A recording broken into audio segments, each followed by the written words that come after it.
Hi! Good morning mga ka-Genie! So, for this video nga mga ka-Genie, hindi mo ka ako ang makikita nyo, kundi ng jowa ko. Pinag-usapan ko nga itong jowa ko na mag-video-video siya papuntang Ipil kasi nga may business seminar sila doon. Pinasama nga siya ng kanyang supervisor at syempre may mga kasama din siya mga sales representative ng isang company. Dito nga bumabiyahe na sila, umalis nga sila ng bahay ng mga 7 o'clock ng umaga para mas early daw silang makarating sa kanilang pupuntahan. Bumiyahe nga po sila ng 5 to 6 hours papunta doon sa Ipil. At very good naman tong si Jowa kasi ginawa talaga yung assignment na binigay ko sa kanya. Kaya ayan, pag-video-video siya kahit nasa loob pa ng kotse. Pera lang daw yun. Divided by... Sir, ito pa si ano dalo, divide ka na. Pagkarating nga nila ng Ipil, Zamboanga, Cebu, agad naman nilang hinanap ang kanilang opisina kasi doon gaganapin ang meeting. Pagkarating nga nila doon ay nagsisimula na pala ang meeting, medyo na late na sila.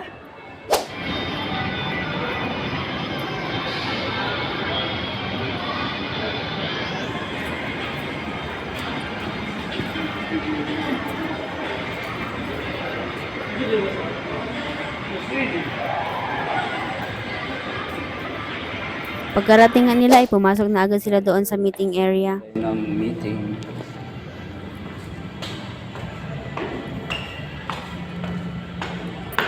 Pagkatapos nga ng kanilang meeting ay nag-decide na silang kumain sa labas kasi nagugutom na nga sila. Simula nang bumiyahe sila umaga hanggang pagbalik hanggang magkatapos ang meeting ay hindi pa nga sila kumakain. Palabas na nga sila nito at naghahanap sila kung saan sila pwede mag-dine in. Dito nga ginanap ang kanilang business meeting sa Grand Gaisano, Ipil, Zamboanga, Sibugay.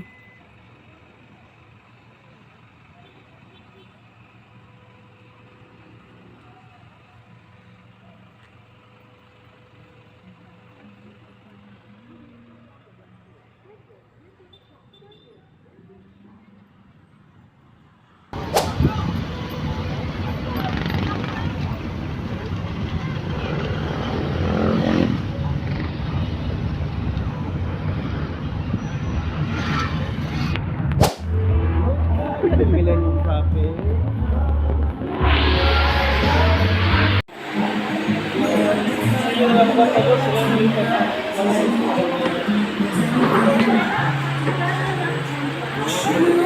So, kilo?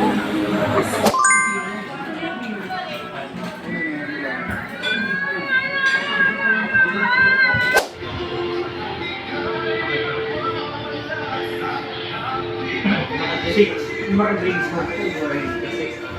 Yes. Ay, si ano?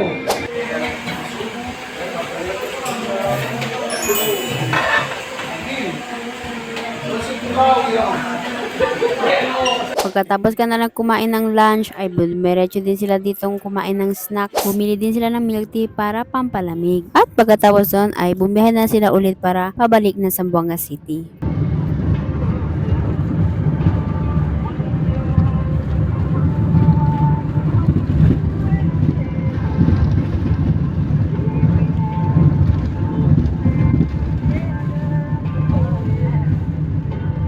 Yun lamang po. Pakisuyo naman na huwag kalimutang mag-like, comment, share, and subscribe para sa mas marami pang video. Maraming salamat!